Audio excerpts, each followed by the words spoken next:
આ સાથે આગળ નજર કરી 9 PM 90 ન્યૂઝ તરફ તો દિલ્હીની આરકે પુરમની જાહેર સભામાં પીએમ મોદીએ કહ્યું કે જો જવાહરલાલ નહેરુના સમયે કોઈનો પગાર 12 લાખ રૂપિયા હતો તો 1/4 ટેક્સમાં ગયો હોત। જો આજે ઇન્દિરા ગાંધીની સરકાર હોત તો પગારના 12 લાખમાંથી 2,60,000 તો ટેક્સ તરીકે ગયા હોત। ભાજપ સરકારના બજેટ પછી જેઓ 12 લાખ રૂપિયા કમાઈ રહ્યા છે તેમને ટેક્સ તરીકે 1 રૂપિયો ચૂકવવો પડશે નહીં। દિલ્હીના સીમાપુરીમાં જાહેર મંચ પર પ્રિયંકા ગાંધીના ભાજપ પર પ્રહાર, કહ્યું જનતાની સ્થિતિને લઈ સરકારને કોઈ મતલબ નથી। કોંગ્રેસ અને આમ આદમી પાર્ટીના શાસનને લઈ દિલ્હીનો વિકાસ રૂંધાયો હોવાનું રાજનાથસિંહનું નિવેદન। રાજનાથસિંહે પોતાના સંબોધનમાં કોંગ્રેસ અને આપને આડે હાથ લીધી। પ્રયાગરાજ મહાકુંભમાં શ્રદ્ધાળુઓનો અવિરત પ્રવાહ, 33 કરોડથી વધુ ભક્તોએ સંગમ તીર્થ પર સ્નાન પણ પુણ્યનું સ્નાન છે તેની ડૂબકી લગાવી છે અને ભાથું બાંધ્યું છે પુણ્યનું।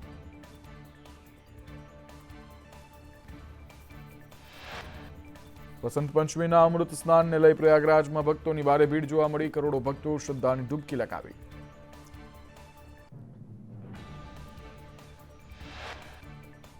મૌની અમાવસ્યા જેવી ઘટના ન બને તે માટે સરકાર સતર્ક। મુખ્યમંત્રી યોગીએ સ્થળ પર તપાસ કરી અધિકારીઓને ઝીરો એરરની સૂચના આપી।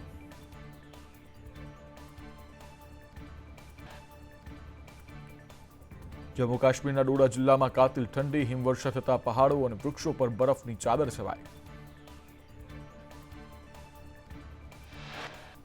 અંબાલાલ પટેલની માવઠાની આગાહી, વેસ્ટર્ન ડિસ્ટર્બન્સ વારંવાર નબળું પડતા ચોમાસાની અસર, 5 થી 7 ફેબ્રુઆરીએ ઉત્તર ગુજરાતમાં માવઠાની શક્યતા।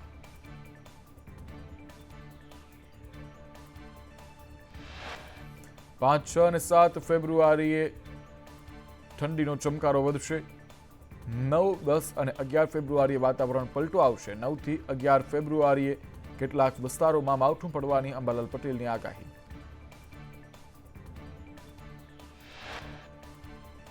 રાજ્યમાં ઠંડીનો ચમકારો યથાવત જોવા મળી રહ્યો છે। નલિયામાં સૌથી ઓછું 8.8 ડિગ્રી તાપમાન, અમદાવાદમાં 12 ડિગ્રી। 7 દિવસ વાતાવરણ સૂકું રહેશે। 2 દિવસ બાદ તાપમાનમાં 2 થી 3 ડિગ્રી ઘટાડો થશે।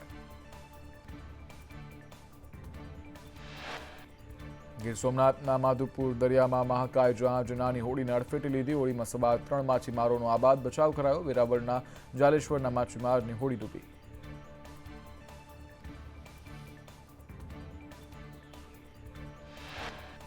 વલસાડના હરિયા ગામે મંજૂરી વગર ખોદકામ કરતા હોબાળો, લોકોનો હોબાળો જોવા મળી રહ્યો છે। 40 થી વધુ ઘરોને નુકસાનની ભીતિને લઈ લોકોએ પાણીની લાઇનનું કામ અટકાવ્યું છે। સરપંચ, માજી સરપંચે પાણી પુરવઠાની કામગીરી બંધ કરાવી।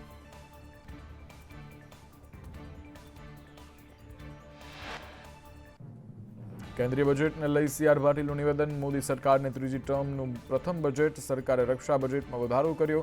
કોંગ્રેસના સમયમાં વિદેશથી હથિયાર આવતા હતા, હવે દેશમાં બને છે। કૃષિ ક્ષેત્રે અને MSME ઇન્ડસ્ટ્રીમાં બજેટમાં વધારો।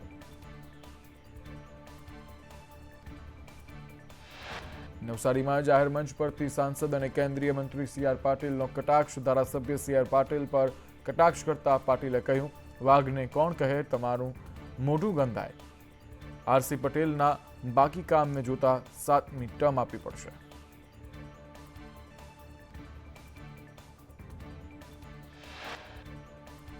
પાટીલના કટાક્ષ પર RC પટેલે જવાબમાં કહ્યું, તમામ રોડ બનેલા છે, જલાલપુરમાં તમામ રોડ અમે બનાવ્યા છે।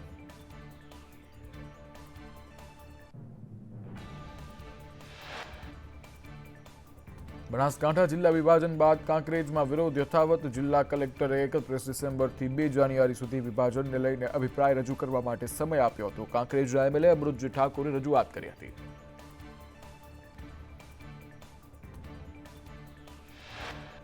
GSRTCનો ગુજરાતથી પ્રયાગરાજ વધુ 5 બસ દોડાવવાનો નિર્ણય, 4 ફેબ્રુઆરીથી વધુ 5 બસ પ્રયાગરાજ માટે દોડાવશે। GSRTCની અમદાવાદમાં 1 અને સુરતમાં 2 બસ મુકાય। વડોદરા અને રાજકોટથી 1 બસ પ્રયાગરાજ જશે।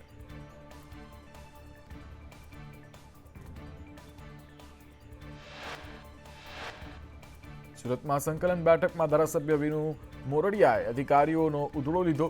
ગેરકાયદે ડોમમાં ચાલતા ભંગારવાડાને લઈ કાર્યવાહી કરવા માંગ કરી।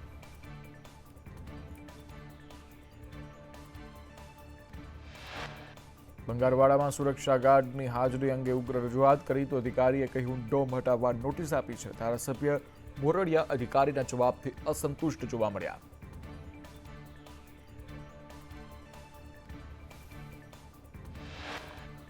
સરદાર સ્વામિનારાયણ મંદિર નિત્ય સ્વરૂપ સ્વામીને લઈ પાટીદાર અગ્રણીનું નિવેદન. કહ્યું પટેલોને બુદ્ધિવિહીન ચિતરવા વ્યાજબી નથી.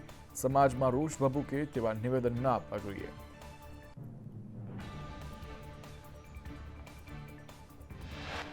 સરદાર સ્વામિનારાયણ મંદિર નિત્ય સ્વરૂપ સ્વામીને લઈ પાટીદાર અગ્રણીનું નિવેદન. કહ્યું પટેલોને બુદ્ધિવિહીન ચિતરવા વ્યાજબી નથી.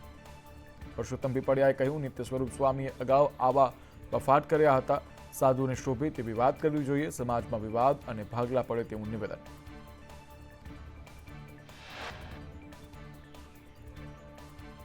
જયેશ રાદડિયા નરેશ પટેલ વિવાદમાં રાજકોટના પાટીદાર અગ્રણી પરસોત્તમ પીપળિયાને મળી ધમકી. પીપળિયાએ કહ્યું મને ફોન કરી મારું સરનામું માંગી ધમકી અપાઈ.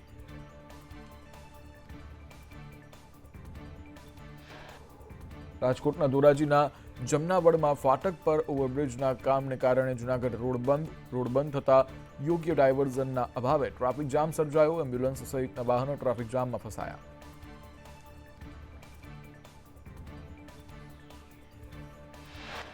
મુખ્યમંત્રી ભૂપેન્દ્ર પટેલે વડોદરામાં ઇન્ટરનેશનલ મેરેથોનને લીલી ઝંડી આપી. 1.20 લાખથી વધુ દોડવીરોએ ભાગ લીધો. દેશ વિદેશના દોડવીરો અને દિવ્યાંગજનો પણ મેરેથોન દોડમાં જોડાયા.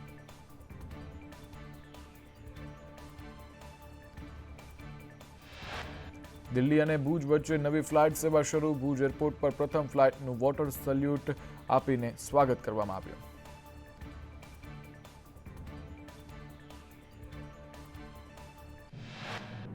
પાલનપુરમાં ચંડીસર જીઆઈડીસીમાં શ્રી સેલ્સ નામની ઘી બનાવતી ફેક્ટરીમાં ફૂડ વિભાગના દરોડા. 180 કિલો શંકાસ્પદ ઘીનો જથ્થો જપ્ત. ગુમર નામે ગાય ભેંસનું ઘી બનાવી વેચાણ કરતા.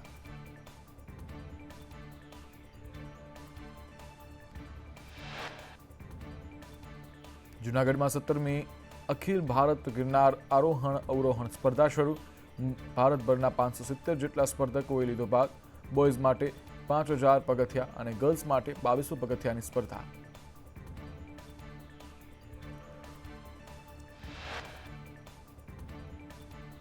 અમદાવાદના જગન્નાથ મંદિરમાં ભક્તોની ભીડ. વસંત પંચમીએ ભગવાનને કેસરિયા વાઘાથી શણગારવામાં આવ્યા. વસંત પંચમી ઉત્સવ નિમિત્તે જગન્નાથજીને દાણી દાળિયા ખજૂરનો ભોગ ધરાવાયો. મંદિરને પણ ફૂલોનો વિશેષ શણગાર.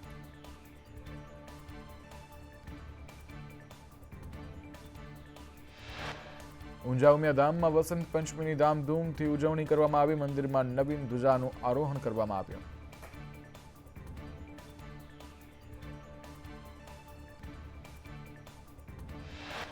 લાંબા સમય બાદ અલંગ શિપયાર્ડમાં લક્ઝુરિયસ ક્રૂઝ ભાંગવા માટે આવી. ત્યારે કસ્ટમ સહિતની એજન્સીઓની ચકાસણી બાદ આ જહાજને ભાંગવામાં આવશે.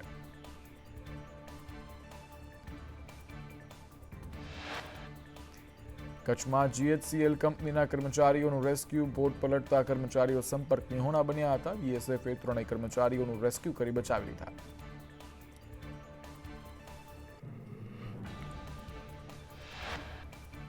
જામનગરમાં ભાજપ વોટ્સએપ ગ્રુપમાં કૃષિમંત્રી રાઘવજી પટેલ પર આક્ષેપોથી ખળભળાટ મચ્યો. ધ્રોલ તાલુકા પંચાયતના પૂર્વ પ્રમુખ ભીમજી મકવાણાએ આક્ષેપો કર્યા.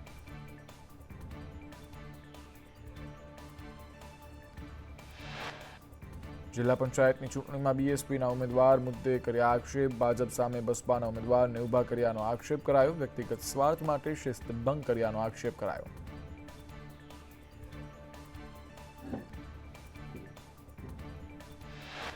દેવભૂમિ દ્વારકાની સલાયા નગરપાલિકાની બેદરકારી. ગંદા પાણી જાહેરમાં ઠલવાતો વિડીયો વાયરલ થયો. પાડેશ્વર મંદિર નજીક ગટરના પાણીનો નિકાલ કરાયો.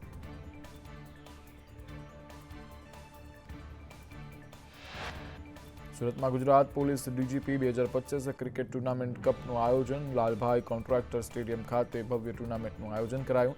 રાજ્યના ગૃહમંત્રી હર્ષ સંઘવીના હસ્તે ક્રિકેટ ટુર્નામેન્ટનો શુભારંભ કરાયો.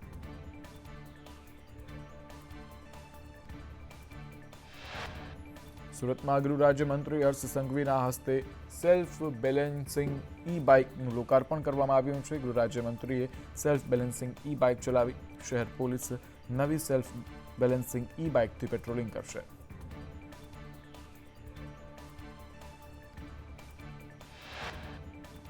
નડિયાદના વૈશાલી ગરનાળું 17 મહિના માટે બંધ રહેશે. ગરનાળું પહોળું અને સુવિધાયુક્ત બનાવવા રસ્તો બંધ. ખેડા જિલ્લા અધિક મેજિસ્ટ્રેટે પ્રસિદ્ધ કર્યું જાહેરનામું.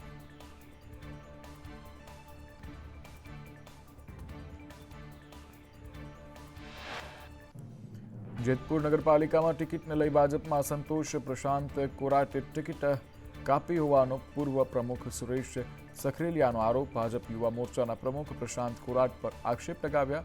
સખરેલિયાએ કહ્યું, જયેશ રાદડિયાનો અંગત હોવાથી ટિકિટ કપાઈ.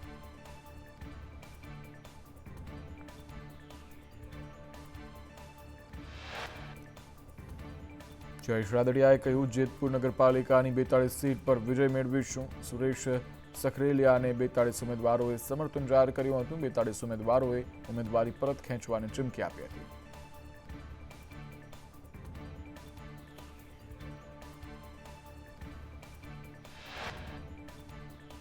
વલસાડ નગરપાલિકાની ચૂંટણી પહેલા આમ આદમી પાર્ટીમાં ગાબડું પડ્યું. વિપક્ષ નેતા તરીકેની મહત્વપૂર્ણ ભૂમિકા ભજવનાર રાજેશ પટેલ ભાજપમાં જોડાયા. તેમણે સાંસદ ધવલ પટેલની હાજરીમાં આમ આદમી પાર્ટીને અલવિદા કહી કેસરીયો ખેસ ધારણ કર્યો.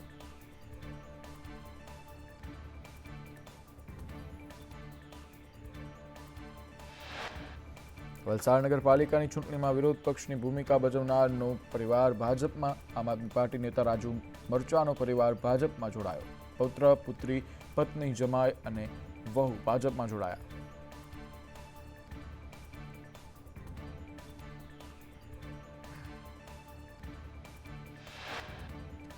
લાઠી શહેર યુવા ભાજપ મોરચાના ઉપપ્રમુખ રાજીનામું ધરી દેતા અમરેલી જિલ્લા બીજેપીમાં આંતરિક જૂથવાદ ચરમસીમાએ. વિજય બાખલકિયાએ ભાજપમાંથી આપ્યું રાજીનામું. ચૂંટણીમાં ટિકિટ ન મળતા નારાજ થઈ રાજીનામું આપ્યું.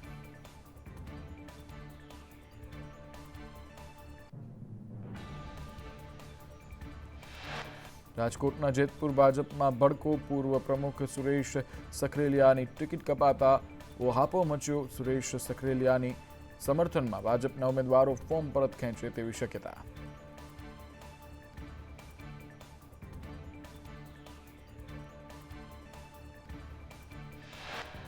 આવતીકાલે ભાજપના ઉમેદવારો ફોર્મ પરત ખેંચે તેવી શક્યતા. સુરેશ સખરેલિયાએ ફોર્મ ભર્યું પણ મેન્ડેટ ન મળ્યું.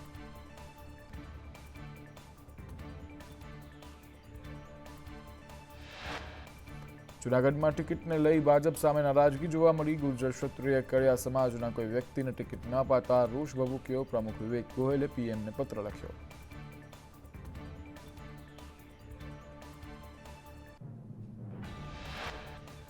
જૂનાગઢ ભાજપમાં સંકલનનો અભાવ. સાંસદ અને સ્ટેન્ડિંગ ચેરમેનના અલગ અલગ નિવેદન. સાંસદ રાજેશ ચુડાસમાએ કહ્યું, સ્થાનિક શાસકો પ્રજા કાર્યમાં ઊણા ઉતર્યા.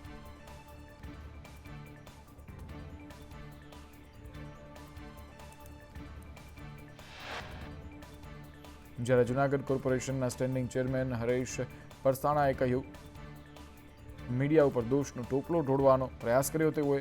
બંનેના વિરોધાભાસ નિવેદનથી સોશિયલ મીડિયામાં ટીખળ.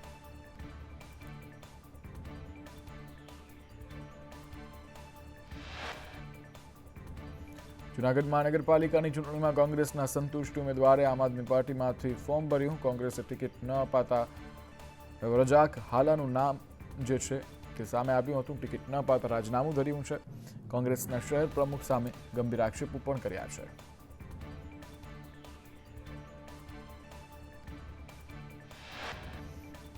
રજાક હાલાએ કહ્યું, કોંગ્રેસ શહેર પ્રમુખ પૈસા લઈ ટિકિટ વેચે છે, પાર્ટીને નુકસાન પહોંચાડવાનું કામ કરે છે.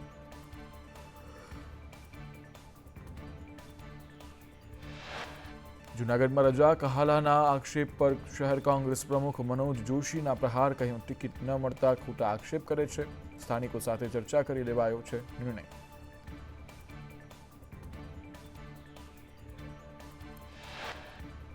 રાજકોટની ભાયાવદર નગરપાલિકામાં ભાજપમાં ભડકો. પૂર્વ પાલિકા પ્રમુખ નયન જીવાણીએ અપમાન થયાનું કહી ફરી કોંગ્રેસનો ખેસ ધારણ કર્યો. ભાજપના 19 આગેવાનોએ કોંગ્રેસમાંથી ઉમેદવારી કરી. ભાજપમાંથી જાતે સસ્પેન્ડ થઈ કોંગ્રેસમાંથી કરી ઉમેદવારી. જૂના કાર્યકર્તાઓ દ્વારા અવગણનાનો આક્ષેપ. નયન જીવાણીએ કહ્યું, નગરપાલિકાની ચૂંટણીમાંથી અમને દૂર રખાયા હતા.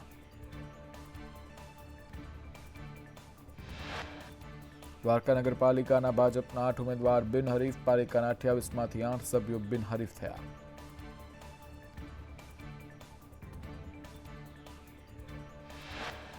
તાપીના નીઝર તાલુકા પંચાયતની સરવાળા બેઠક પર ભાજપનો ભગવો લહેરાયો. ભાજપના ઉમેદવાર દિલીપભાઈ કોડી સામે કોઈએ ઉમેદવારી ન નોંધાવતા બિનહરીફ ચૂંટાયા.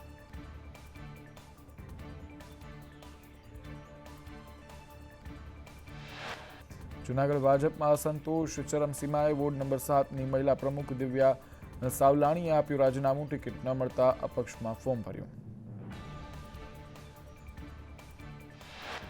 રાજકોટની મેટ્રોડા જીઆઈડીસીમાં મેક પાવર સીએનજી કંપનીમાં આગ લાગી. ફાયર બ્રિગેડે આગ કાબૂમાં લીધી. આગની ઘટનામાં જાનહાનિ ટળી.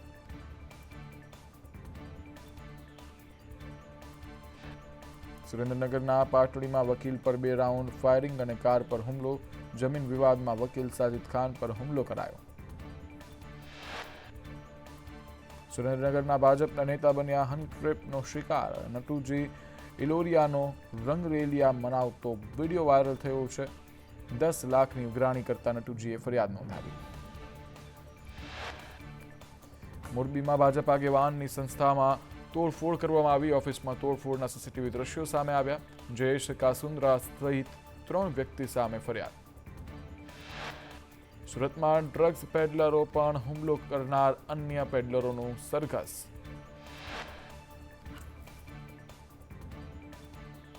સુરતમાં ઉદ્યોગકાર પાસે ખંડણી માંગનાર 2ની ધરપકડ કરવામાં આવી. ખંડણી પેટી 45 લાખ બળજબરીપૂર્વક પડાવ્યા હતા. કેમિકલનું પાણી ગેરકાયદે છોડતા હોવાની ધમકી આપી હતી. જૂનાગઢના રેલવે કર્મીને ચોર સમજી મધ્યપ્રદેશ પોલીસે ઢોર માર માર્યો. કર્મચારીને 2 દિવસ ગોંધી રાખી પોલીસે માર માર્યો. કચ્છ એલસીબીએ સાયબર ક્રાઇમના 2 આરોપીને ઝડપી પાડ્યા. 10 રાજ્યોમાં ઓનલાઈન ગુનાના કેસમાં ધરપકડ કરવામાં આવી. નડિયાદમાં યુવતીને આપઘાત કરવા મજબૂર કરાવનાર યુવક જેલ હવાલે. આરોપીના માનસિક શારીરિક ત્રાસથી ઝેરી દવા પીધી હતી. બનાસકાંઠાના અમીરગઢમાં દુષ્કર્મના આરોપી દાદુસિંહ ચૌહાણને 10 વર્ષની સજા. આરોપીના સાગરીત કપેન્દ્ર ચૌહાણને 5 વર્ષની સજા. અમીરગઢમાં ઘરમાં ઘૂસી કેફી પદાર્થ પીવડાવી દુષ્કર્મ આચર્યું હતું. દુષ્કર્મ બાદ યુવતીને આપઘાત માટે મજબૂર કરી હતી.